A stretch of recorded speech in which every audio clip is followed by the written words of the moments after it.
अस्सलाम वालेकुम, hello and welcome to ICC T20 world cup special transmission. और आप जानते हैं today is the big game, the final. India will take on New Zealand और जाहिर है बड़ा गेम है, तो आज मैं भी आ गया हूं। अभी भी आवाज जो है वो थोड़ी सी खराब है, लेकिन मुझे लगा कि फाइनल मिस नहीं होना चाहिए। मेरे साथ मौजूद है मेरा पैनल, बासित अली, कामरान अकमल, शाहिद हाशमी और शोएब मलिक। और ट्रांसमिशन को आगे बढ़ाने से पहले मेरे साथी एंकर उबैद का शुक्रिया अदा करना चाहूंगा कि मेरी गैर हाजिरी में उन्होंने बड़ी खूबसूरती से वो इस ट्रांसमिशन को लेकर चले। तो सबसे पहले बासित भाई की तरफ बढ़ते हैं। बासित भाई, मुझे बताइएगा, इस वर्ल्ड कप से पहले अगर हम लोग ये सोच रहे थे कि यही दोनों टीमें फाइनल में आएंगी तो ये गलत नहीं था, क्योंकि जिस तरह से ये खेल रही थी, ऑल्दो सीरीज इंडिया और न्यूजीलैंड के लिए कोई अच्छी साबित नहीं हुई थी, पर दोनों टीमें डिजर्व करती हैं। पहले तो आपके लिए बहुत सारी दुआएं नजीब, अल्लाह ताला आपको सेहत दे और दुनिया में जितने लोग बीमार हैं उन सबको सेहत दे। मुझे साउथ अफ्रीका लगती थी, इंडिया से साउथ अफ्रीका को मैं कंपेयर कर रहा था फाइनल होगा, लेकिन जिस तरह न्यूजीलैंड ने हराया, न्यूजीलैंड नंबर 3 पे हमारी टीम थी कि ये 3 टीमों में ये थी। और न्यूजीलैंड की अभी मैंने स्टैट्स देखे तो मुझे हैरान हुआ कि इंडिया ने तो रनों से मैच जीते, इन्होंने विकेटों से मैच जीते। इसका मतलब ये चेस कर रहे, देखिए चेस करने में इन्हें बहुत बड़ा एडवांटेज मिला हुआ। ये हम मेरे ख्याल में बात नहीं कर पा रहे थे और ये आज हमें वो मिला। एक प्रॉपर टीम जिसको आप बोलते ना, इंडिया के सामने वो साउथ अफ्रीका थी, उसके बाद न्यूजीलैंड थी, और मेरे ख्याल में फाइनल भी ऐसे ही होना चाहिए जैसा इंग्लैंड ने कर दिया। जैसा इंग्लैंड से उम्मीद नहीं थी, किसी को भी नहीं होगी। बिल्कुल सही बात है। दोनों के अगर सेमीफाइनल पर नजर डालें कामरान, तो इंडिया और इंग्लैंड का मैच बहुत क्लोज गया, इतने बड़े स्कोर के बावजूद न्यूजीलैंड ने वन साइडेड जीता। इन दोनों का कॉन्फिडेंस फाइनल में आते हुए दोनों टीमों का कैसा होगा? बहुत जबरदस्त, और डिजर्व करती है और टॉप क्रिकेट खेली है तो फाइनल के लिए क्वालिफाई किया है। मुझे ऑनेस्टली बताऊं, ऐसे लग रहा था कि 2024 वाला रिपीट होगा फाइनल 2026 में, लेकिन south Africa through out tournament में अच्छा खेलती रही, सेमीफाइनल में वो अच्छा नहीं कर सकी। न्यूजीलैंड बहुत टॉप क्लास क्रिकेट खेले हैं, कमबैक किया है। राउंड के मैचेस बड़ी टीमों से जीते नहीं थे, लेकिन नॉकआउट में आके एक अलग ही टीम नजर आई है। कॉन्फिडेंस डेफिनेटली फाइनल खेलना पहुंचे है फाइनल में तो हाई होगा। दोनों टीमें बेस्ट टीमें हैं, no doubt. Condition wise, team wise देखा जाए इंडिया फार बेटर लग रही है, लेकिन न्यूजीलैंड फाइनल तक आ गई है तो मुझे लग रहा है कि कोई अच्छा मैच नजर आएगा, कोई फाइट नजर आएगी, कोई वन साइड मुकाबला नहीं होना चाहिए। कैसी अजीब सी बात है शाहिद साहब, एग्जैक्टली 1 साल पहले यही दोनों टीमें 9 मार्च की तारीख थी, आज 8 है, 9 मार्च को चैंपियंस ट्रॉफी का फाइनल खेला था दोनों टीमों ने। तो परफॉर्मेंस आप देखिए लिमिटेड ओवर्स में इन दोनों टीमों की सबसे मुनफरिद है। बिल्कुल ऐसे ही। सबसे पहले तो आपको वेलकम बैक। सुपर 8 के बाद 2 चीजें गायब हुई थी, उनमें से आप एक थे। दूसरी पाकिस्तान तो वेलकम बैक। और वाकई न्यूजीलैंड ने जिस तरह ओवरऑल पिछले 7 साल में 2019 के वर्ल्ड कप फाइनल के बाद से 5 दफा आईसीसी नॉकआउट इवेंट्स में क्वालिफाई किया, और एक वेल डिजर्व टीम है। उनके ऊपर प्रेशर कम होगा, इंडिया के ऊपर जो एक्सपेक्टेशंस का प्रेशर है ना वो ज्यादा होगा।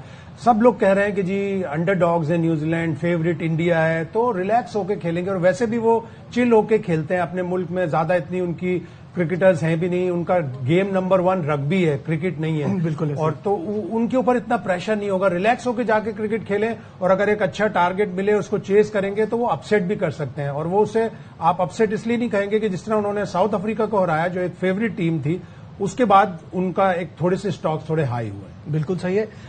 शोएब भाई की तरफ बढ़ते हैं। शोएब भाई, मुझे बताइएगा, आपको क्या लगता है दोनों टीमों को अगर कंपेयर किया जाए तो आज किसका पलड़ा भारी है? जी, पहले तो ये बताएं कि आपकी तबीयत कैसी है? अभी बहुत बेहतर है, लेकिन अभी भी आप देख रहे हैं थोड़ी सी आवाज जो है वो क्रैक करती है कहीं कहीं। तो फिर ब्रिज ना बनाए, सीधा सीधा सवाल पूछा करें, आगे कम बोलना पड़ेगा। बिल्कुल। अच्छा, मेरी नजर में ये है कि इंडिया जो है वो स्ट्रांग है आज। वो इसलिए है क्योंकि उनके पास आप बैटिंग की बात करें, आप बॉलिंग की बात करें, और लास्ट मैच में जो आप फील्डिंग देखें, अक्षर पटेल ने जो कैचेस लिए हैं, तो वो एक कंप्लीट टीम है। प्रेशर अब मैं बोलूंगा कि बहुत मतलब उनका एक्सपोजर उनके प्लेयर्स का बहुत ज्यादा है, और वो दिखता भी है कि इतने होम में वो ऐसा नहीं है कि वन साइडेड गेम्स जीते हैं, उन्होंने क्लोज मैचेस जो है वो जीते हैं। तो प्रेशर वाली इतनी कोई मुझे चीज जो है वो नजर नहीं आ रही। बहुत सारे उनके ऐसे प्लेयर्स हैं जो ऑलरेडी फाइनल्स खेले हुए हैं और उन्होंने जीता भी हुआ है।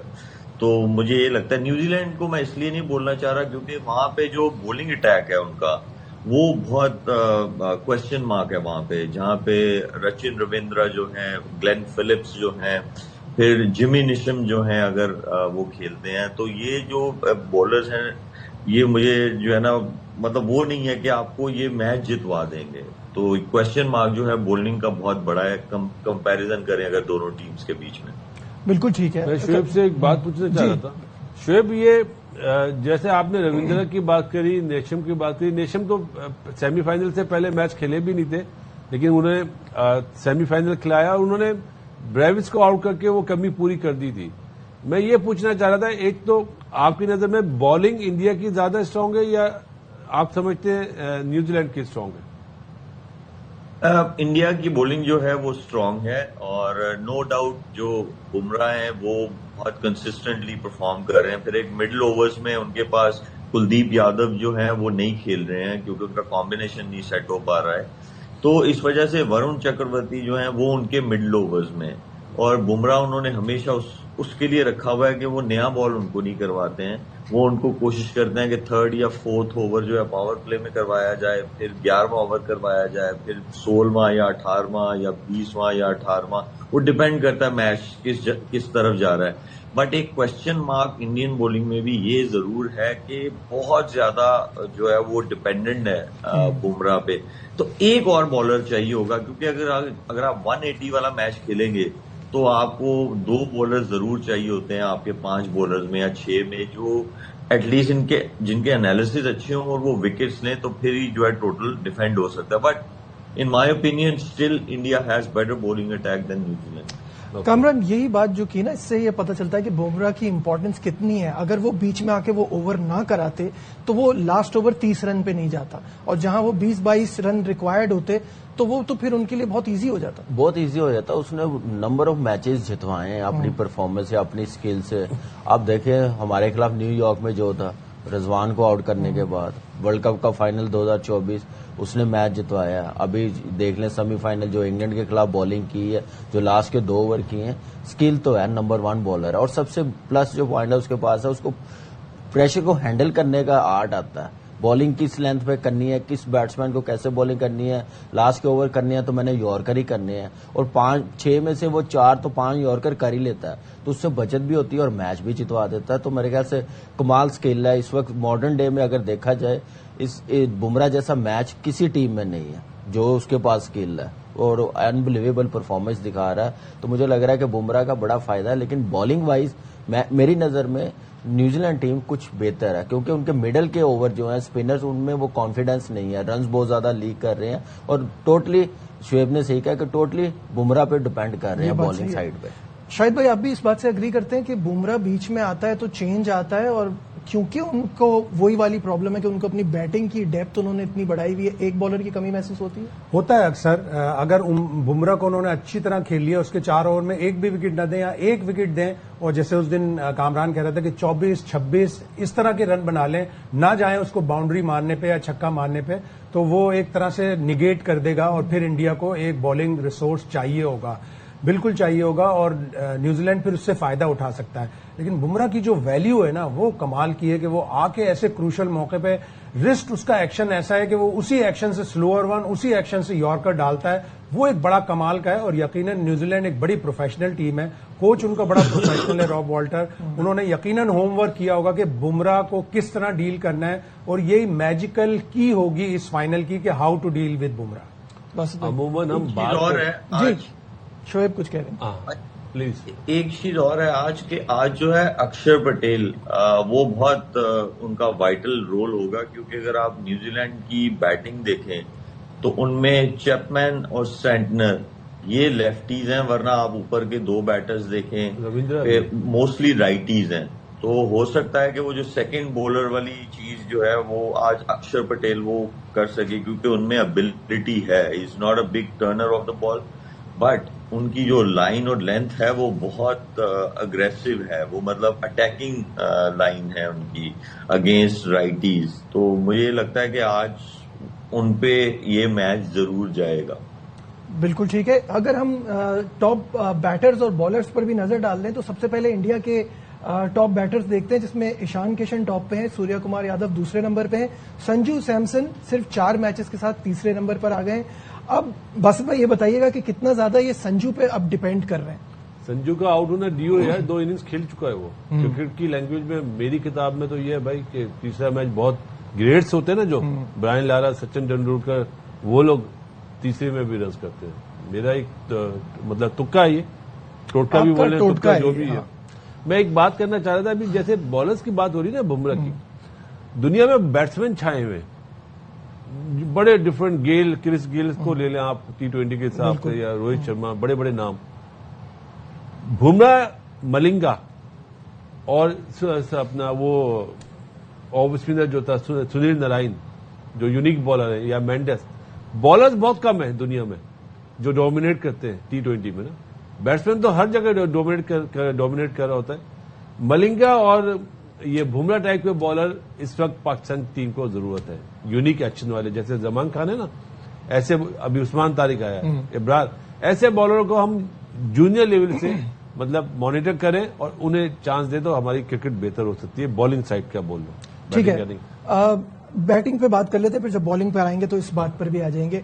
They rely too much on Sanju now. पहले अभिषेक पे बहुत ज्यादा चल रहा था, अब मुझे लग रहा है जैसे संजू रन करता है तो उनको फायदा होता है, साथ में ईशान किशन भी रन कर रहा है। देखिए, मुझे नहीं लगता कि किसी एक पे वो डिपेंड करते हैं। तो उस अभिषेक शर्मा भी रन्स कर रहा था, अब ईशान किशन ने भी किए हैं, संजू ने आके आप देखे कोई कहीं पे भी नाम नहीं था, प्लेइंग साइड का हिस्सा नहीं था, आया अपना इम्पैक्ट दिखा दिया, मैच विनिंग नॉक उसने नॉकआउट में दोनों मैचेस में दिखा दी है।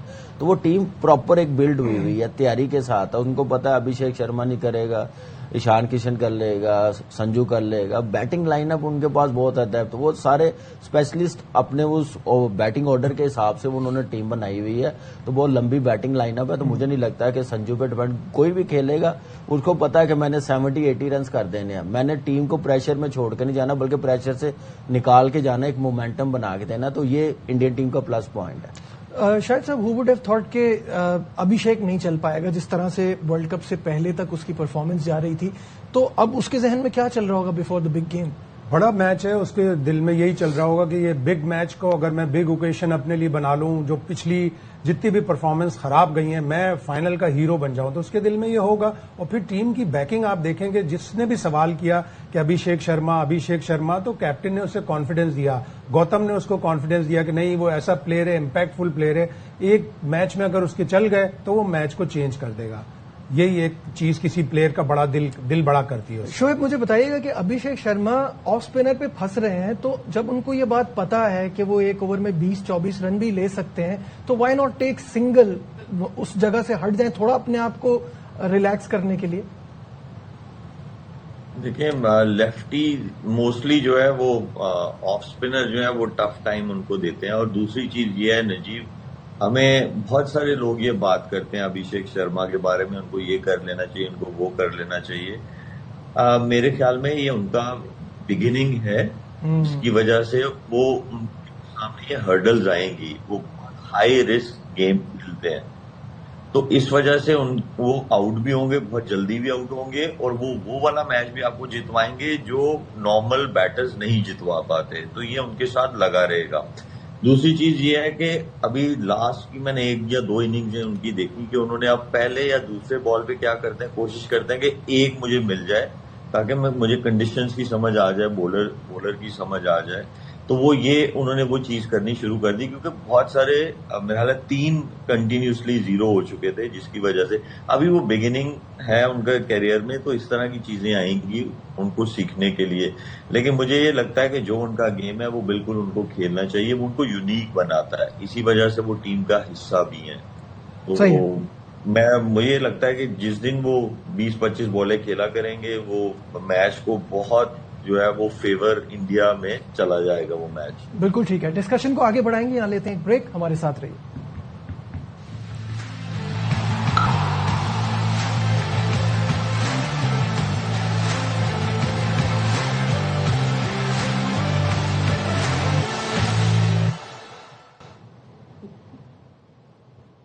Welcome back once again to a special transmission. Break पे जाने से पहले हम इंडियन बैटर्स पे बात कर रहे थे। अब टॉप 5 बॉलर्स पर नजर डालते हैं, जिसपे सबसे टॉप पे हैं वरुण और दूसरे नंबर पे बुमराह, जिसके बाद अर्शदीप और अक्षर पटेल, फिर हार्दिक पांड्या। ये टॉप 5 है। 13 विकेटें हैं वरुण की, 10 विकेटें हैं बुमराह की।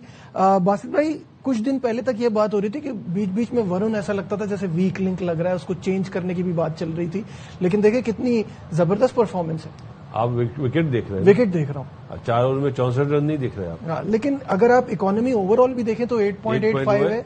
तो आप देख लें बुमराह की इकोनॉमी 6 पॉइंट कुछ है।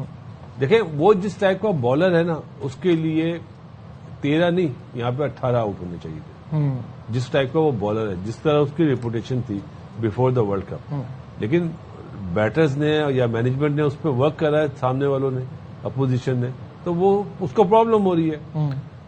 इन दोनों, अभिषेक के लिए और वरुण के लिए मैं एक ही जुमला कहूंगा कि सबसे अच्छी मिसाल है विराट कोहली की। जो पिछला वर्ल्ड कप हुआ था उससे कुछ नहीं हुआ, फाइनल में वो हीरो बना। तो अभिषेक के लिए वही बात शोएब ने बहुत अच्छी बोली कि विकेट पे खड़ा रहे वो, उसके लिए खड़ा होना ज्यादा जरूरी है। पर इस बात हिट आउट करके आउट हो जाएगा। बिल्कुल ऐसे ही। कामरान, बॉलिंग के हवाले से कैसे देखते हैं इंडिया की बॉलिंग को?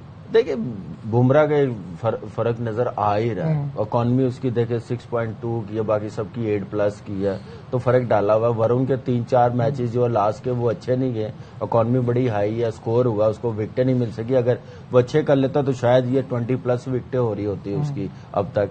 लेकिन यह है कि आज का दिन है, इंपॉर्टेंट मैच है, फाइनल है, लास्ट मैच है। अभिषेक शर्मा, बासित भाई ने बिल्कुल सही कहा, अभिषेक शर्मा और वरुण के लिए एक चांस है अपनी फॉर्म वापस लाने का और मैच जितवाने। सारी पास की परफॉर्मेंस जो भी है, फॉर्म में नहीं है, परफॉर्मेंस नहीं हुई, तो सारी छुप जाएगी, तो नाम बनेगा। तो ये मौका तो है, लेकिन बुमराह का मेरे ख्याल से साफ फर्क नजर आ रहा है। कुलदीप को लगता है तुम्हें कमी आज के लिए? मुझे नहीं लगता कि कोई ऐसा चेंज करेंगे। क्या आपको फीलिंग आती है शायद साहब? मेरा नहीं ख्याल होता, लेकिन बातें अहमदाबाद में वो कहते हैं कि बाउंस अच्छी होती है, कंसीडर जरूर कर सकते हैं, लेकिन मुझे नहीं लगता कोई वो चेंज करेंगे। वो अपनी सेम टीम के साथ ही जाएंगे। और स्पिनर्स के लिए ज्यादातर मैंने जो नोट किया है, बासित और कामरान भी और शोएब भी अगर इस पर कॉमेंट दें, लोग उसे पकड़ लेते हैं, थोड़े अरसे उसके ऊपर काम करते हैं, उसकी मिस्ट्री के ऊपर काम करते हैं। अजंता मेंडिस का आया था तो लोग कहते थे ओहो ये तो पता नहीं साल चलेगा, उसे पकड़ लिया, आउट हो गया बिल्कुल। अभी हमारे उस्मान तारिक को भी, जिन्होंने श्रीलंका वाले आखिरी मैच में उन्होंने 4 ओवर में 43 रन लिए, डीप इन द क्रीज जाके खेला। इसी तरह वरुण चक्रवर्ती को भी उसी स्टाइल से खेल रहे हैं। और एक जो वो फैक्टर था कि नहीं, बड़ा एक मिस्ट्री फैक्टर होगा वरुण चक्रवर्ती का, वो टीमों ने उससे पकड़ लिया। बिल्कुल ठीक है। शोएब, इंडिया की बॉलिंग ऑब्वियसली बुमराह पे तो हमने बात की थी, और हाँ, शाहिद भाई की बात पे भी कुछ कमेंट करना चाहें तो? जी, मैं बिल्कुल इस पे बात करना चाहता हूं। जैसे अभी मैं 1-2 और भी जगह सुन रहा था कि जी उस्मान तारिक जो हैं उनको पकड़ लिया गया है, वो बैकफुट पे खेल लें, ये कर लें, वो कर लें। इतना आसान नहीं होता। ये डिपेंड करता है कि जो थोड़ा सा पॉज लेके बॉलिंग करते हैं या जो मिस्ट्री स्पिनर्स होते हैं, ये तब आसान हो जाते हैं जहां पे बॉल कुछ ना कर रहा हो और स्किड कर रहा हो। इस वजह से बैटर्स जो हैं, समझदार मिडिल ऑर्डर बैटर्स जो हैं, वो बैकफुट पे मैनेज करना शुरू कर देते हैं। तो इस वजह से वो आसान हो गया। तो डिपेंड करता है कि अगर पिच जो है इनको थोड़ा सा भी हेल्प दे रही है, जैसे पेसर्स को हेल्प देती है लेटरल मूवमेंट में, तो वो लीथल हो जाते हैं। इसी तरह स्पिनर जो बहुत रेयर होता है कि इनका बॉल जो है स्किड ऑन होना शुरू हो जाए, कुछ ना करे, आप बैकफुट पे मैनेज कर लें, क्योंकि स्लो आता है। तो ये जरूर हुआ इनके साथ। आप वरुण की भी बात करें, जो पहला मैच हुआ वेस्ट इंडीज के अगेंस्ट, वो बड़ा अच्छा पिच था। दूसरा मैच जो है इंग्लैंड के अगेंस्ट हुआ, वो 253 रन्स बने, तो वो अच्छे पिच थे। इसलिए ये जाहिर बात है, बैटर्स फिर आपके पीछे भागेंगे रन्स बनाने के लिए, तो ये हो जाता है। जिस दिन भी इनको थोड़ी सी भी होल्ड मिलेगा पिच में से, वरुण चक्रवर्ती जो है, इनकी विकेट्स और बढ़ जाएंगी और इनको इतने आराम से रन्स नहीं मिलेंगे। तो ये बहुत जरूरी है कि इनको हेल्प मिले थोड़ी सी विकेट से, फिर ये लिथल हो जाते हैं। तो मुझे ये लगता है कि आज थोड़ा सा भी अगर होल्ड मिला तो ये आसान नहीं होगा न्यूजीलैंड के बैटर्स के लिए इनको खेलना। फिर यही होगा, इनको जो square of the wicket shots हैं वो खेलनी पड़ेंगी, जिसमें स्वीप शॉट आ जाती है, जिसमें रिवर्स स्वीप आ जाती है। इस तरह की शॉटें मारनी पड़ जाएंगी। तो मुझे लगता है कि ये आज जो है इतना आसान नहीं होगा। अगर थोड़ा सा भी होल्ड मिला तो इंडियन बॉलिंग अटैक जो है it's good enough to defend any target. ठीक है, बासित भाई कुछ ऐड करना इसमें शोएब जो बात कर रहा है इसमें ड्यू फैक्टर भी आ जाता है ना। अमूमन आपने देखा व्हाइट बॉल में आजकल ड्यू फैक्टर आता है, चाहे वो बायलैटरल सीरीज हो चाहे वो आईसीसी इवेंट हो। और जो उस्मान तारिक की बात कर रहे हैं या वरुण की बात कर रहे हैं, ग्रिप जब करेगी ना, जब पहली बारी में आप बॉल करेंगे, अगर ड्यू फैक्टर आ जाएगा तो फिर वो बॉल स्किड ही करेगा और बैट्समैनों के लिए आसानी हो जाएगी। उसके लिए ड्यू फैक्टर के लिए उसको अपने आप को कोई और चीज लानी पड़ेगी। अभी तो शुरुआत है, जब जैसे जैसे खेलेगा करियर आगे बढ़ेगा। दूसरा वरुण के लिए ये है कि जो मिस्ट्री स्पिनर है, जैसे शाहिद भाई ने कहा ना, मेंडिस अर्ली ऑन आया था ना, उसने कैसे आउट किया, तबाही मचाई हुई थी। जैसे ऐसे स्पिनर पकड़े जाते हैं ना, जब उसको होमवर्क करते हैं, सारे काम करके आते हैं, तो फिर उनको बचना बड़ा मुश्किल होता है। तो अभी मेरे ख्याल से वरुण के साथ यही हो रहा है कि सब ने उसको बड़ा रीड किया होगा, काम किया होगा, जिसकी वजह से उसको अब बड़े अच्छे तरीके से मैनेज कर रहे हैं और रन्स कर रहे हैं। तो ये एक मिस्ट्री स्पिनर्स की वीकनेस होती है, पकड़ा जाए तो फिर बचना उसके लिए बड़ा मुश्किल हो जाता है। अब हम अच्छा, मेरा आप सबसे एक सवाल है जी। पहले आप अपना रूम नंबर बताएं। मेरा रूम नंबर आपने छक्का मारना है वहां पे। अरे अखबार देना ना।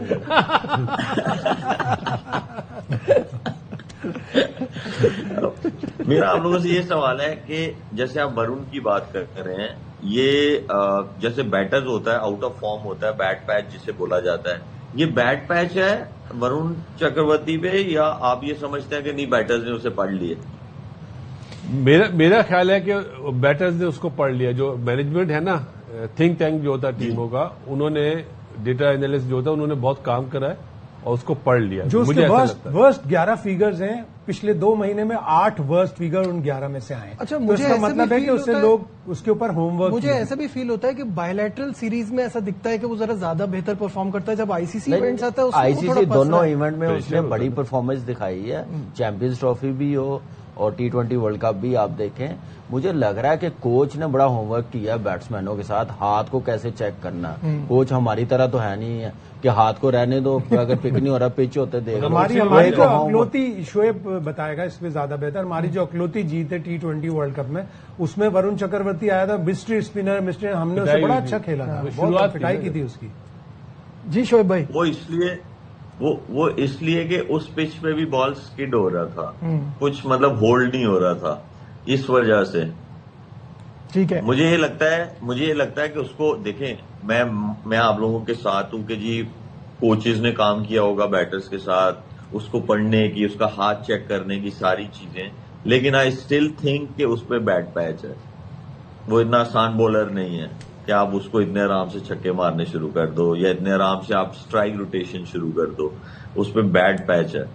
बेसिकली कुछ पढ़ लिया है, कुछ उसका बुरा वक्त है, दोनों मिलकर कॉन्फिडेंस लेवल नीचे। थोड़ा नीचे अच्छे प्लेयर जाके होमवर्क करते हैं, back to the drawing room जाते हैं। ये पहला साल उसका जब बड़ा अच्छा गुजरा, फिर एकदम से वो आउट ऑफ फॉर्म हुआ तो वो वापस गया, उसने अपने अंदर बहुत सारी तब्दीलियां लेके आया और फिर दोबारा वापस आया। ठीक है, यहां लेते हैं एक ब्रेक से वापस आएंगे, फिर न्यूज से बात करेंगे। हमारे साथ रहिए।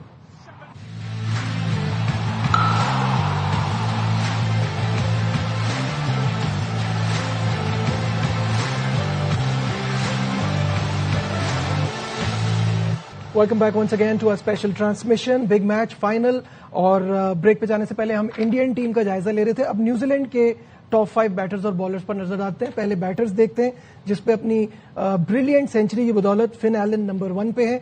8 मैचेस में 203 के स्ट्राइक रेट से खेले हैं। साइफर्ट दूसरे नंबर पे हैं, ग्लेन फिलिप्स हैं, रचिन रविंद्रा, चैपमैन, ये 5 टॉप बैटर्स हैं। अब बॉलर्स पर भी नजर डालते हैं। Surprisingly Rachin Ravindra top wicket taker हैं। न्यूजीलैंड की तरफ से 11 विकेटें हासिल की हैं। बैटिंग में खास नहीं कर पा रहे तो बॉलिंग में कर रहे हैं। मैट हेनरी हैं, फर्गसन है, फिलिप है, डफी है। ओवरऑल बैटिंग बॉलिंग कॉम्बिनेशन देखते हुए बासित भाई क्या सोचते हैं? मैं तो रविंद्रा की इकॉनमी देख के बड़ा हैरान हूँ। 6.8, ये तो ऐसा बॉलर जो 9 की काम से दे, जिस टाइप का ये बॉलर है। मजेदार बात है, लेफ्ट हैंडर को आउट कर जाता है 5 फील्डर ऑफ स्टंप पे लेके। तो बैट्समैन भी मेरी तरह ही होते हैं जो मिडिल स्टंप लेके खड़े होते हैं, ऑफ स्टंप लेके खड़े हो जाए तो आसानी से इसकी पिटाई हो जाएगी। बाकी जो फिन एलन का 100 है जी, वो तो टॉप कमाल ही था। इन साइफर्ट बहुत अच्छी फॉर्म में, साइफर्ट का द वे ऑफ जो प्लेइंग है against India, most dangerous player Ravindra और साइफर्ट। कामरान, कौन से प्लेयर, अभी हमने टॉप 5 बैटर्स और बॉलर देखे, कौन से की लग रहे हैं आज के बिग गेम के लिए? देखा जाए तो फिल एलन और टिम साइफर्ट ये फॉर्म में लग रहे हैं, अच्छा स्टार्ट दे रहे हैं। इन दोनों पे न्यूजीलैंड टीम बड़ा डिपेंड करेगी। फिर फिलिप्स बड़ा जबरदस्त खेला मिडल में आके। चैपमैन और डैरन मिचेल वो इम्पैक्ट नहीं डाल रहे जैसी उनकी परफॉर्मेंस है पास में। और बॉलिंग में जैसे मैं हैरान हूं, पांचों में मिचेल सेंटरन नहीं है, मेन बॉलर है, स्पेशलिस्ट और मैच विनर भी है। लेकिन रचिन रविंद्रा को बड़ा अच्छे तरीके से कप्तान ने यूटिलाइज किया श्रीलंका में। श्रीलंका के खिलाफ आप देख लें और वहां से ही उसका कॉन्फिडेंस बना, जो उसको ज्यादा यूटिलाइज कर, पता है कि वो आउट करके दे रहा, अच्छी फॉर्म है तो उसका फायदा उठा रहा। ये अच्छी चीज है अच्छे कप्तान की कि उसको जाया नहीं कर रहा, एक मैच करवाने के बाद परफॉर्मेंस के बाद खड़ा कर दिया, जहाँ भी बाउंड्री पे खड़ा हो जाए, ये चीज नहीं है। शाहिद भाई अभी ब्रेक में कह रहे थे मैट हेनरी डेंजरस साबित हो सकता है, इंडिया के खिलाफ हमेशा आउट करता है। 2019 का सेमीफाइनल ले लें, चैंपियंस ट्रॉफी ले लें, वो अच्छी बॉलिंग करता है और अगर उससे थोड़ी सी बाउंस मिल गई तो ऊपर से आउट कर देगा। लेकिन अगेन बैटिंग में वही फिन एलन, टिम साइफर्ट और एक प्लेयर जिसको ये एक एहसास होगा, उसने इंग्लैंड वाले मैच में इतना अच्छा परफॉर्म भी नहीं किया और कैच भी उससे बड़ा क्रूशल छूटा फिलिप्स से। फिलिप्स चाहेगा कि मैं इस मैच को अपना मैच बना लूं, बॉलिंग में भी, बैटिंग में भी और फील्डिंग में भी। आउटस्टैंडिंग फील्डर है, ADHD वाला बंदा है, हाइपर एक्टिव, उसको डिसऑर्डर है तो कहीं ना कहीं दिखाता है अपनी हाइपर एक्टिविटी। बिल्कुल सही है। अपने दो प्लेयर आज आप तुक्का मारे, शोएब से पूछे। पहले शोएब से शुरू करते हैं। शोएब, की प्लेयर्स बताइए न्यूजीलैंड की तरफ से। की प्लेयर तो मेरे ख्याल में वही हैं, दो ओपनर्स हैं, क्योंकि वही एक ऐसे हैं जो बिल्कुल जिनकी परफॉर्मर भी हैं through out the world cup और उन पे डिपेंडेंट भी बहुत ज्यादा है जो टीम है। ये तो बैटिंग की तरफ आ जाए। बॉलिंग में यही है कि मैट हेनरी ऑफ कोर्स उनका रिकॉर्ड भी अच्छा है इंडिया के अगेंस्ट, और रविंद्र जो है वो आउट जरूर कर रहे हैं, क्योंकि सेंटनर इसलिए नहीं आउट कर रहे कि यही होता है कि कैप्टन की रिस्पॉन्सिबिलिटी होती है फैसिलिटेट करना अपने प्लेयर्स को, तो वो फैसिलिटेट करता है उसको इजी सिचुएशन में बॉलिंग कराता है, खुद टफ सिचुएशन में बॉलिंग करता है, और यही टीम गेम भी इसी को ही कहा जाता है। तो इस वजह से मुझे ये लगता है कि दो ओपनर्स और अगर बॉलिंग में आ जाएं तो आज, क्योंकि ये पिच ऐसा है कि थोड़ा पेसर्स के लिए ऑफर करता है, तो जितने उनके पेसर्स हैं उनको आउट करने पड़ेंगे अगर उन्होंने ये मैच जीतना है तो। बिल्कुल ऐसा ही है, क्योंकि बैटिंग इंडिया की इतनी खतरनाक है, जैसे कामरान ने कहा, किसी एक पे डिपेंड नहीं करते, आउट करना होगा। दो प्लेयर्स की जहां तक बात है, मुझे लगता है Seifert and Matt Henry. Seifert और रविंद्रा मेरे न्यूजीलैंड की तरफ से। इंडिया की तरफ से अभिषेक का खड़ा होना जरूरी है और वरुण चक्रवर्ती। कामरान, मिचेल सेंटनर और टिम साइफर्ट, फिन एलन और कोल मिकॉन्की, इसलिए कि अच्छा, चार कोल मिकॉन्की को वैसे हम सब ने नाम की वजह से वेरी गुड। सिर्फ नाम की वजह से वेंडर है ना, अगर उसने ऊपर से एक को आउट कर लिए, अगर उसने ऊपर से एक को आउट, खाली अभिषेक का खड़ा होना जरूरी है या आप चाहते हैं कि वो क्रीज में जब खड़ा हो तो रन्स भी बनाए? रन्स बनाने के लिए तो कह रहे हैं। शोएब जब वो खड़ा होता है तो उसका स्टाइल ही तेज खेलना है ना, वो टुक टुक सिंगल तो लेता नहीं है, वो खड़ा हो गया तो वो 6 ओवर में मैच को वन साइड कर देगा। लेकिन ये हम कोल मैकेनिकी की बात कर रहे थे। Stand up for the champions, stand up for the champions. उसका नाम मुश्किल है ना, इसलिए नहीं लेते। यही तो कामरान ने कहा, नाम की वजह से नहीं ले रहे। नहीं, शायद नाम की वजह से ले रहे हैं। आप देखो ना, 8 में से 6 खब्बे हैं। हाँ। शिवम दुबे तक उनके खब्बा, अक्षर पटेल उनका खब्बा, अगर उससे वाइजली यूज किया और उसने ऊपर से खत्म हो रहा है। शायद भाई आखिरी सवाल ये है कि 3 बार आमना सामना हुआ है, तीनों बार T20 वर्ल्ड कप में न्यूजीलैंड जीता है और इंडिया के लिए ग्राउंड अच्छा नहीं है, तो ये भी हमें याद रखना है। बिल्कुल ऐसा ही है। और प्राइम मिनिस्टर साहब जो है वहाँ के चीफ गेस्ट हैं आज, जिनके नाम पे ग्राउंड है। बिल्कुल देखते हैं भाई, बड़ा जबरदस्त मुकाबला होगा, एक्साइटिंग मुकाबला होगा। आप सबका, मेरे पूरे पैनल का बहुत बहुत शुक्रिया। हमारी ट्रांसमिशन का इस सेट से आखिरी प्रोग्राम है, आपसे हमारी मुलाकात होगी हर लम्हा पुरजोश के सेट पे रात 11 बजे। अपना बहुत ख्याल रखिए, अल्लाह हाफिज।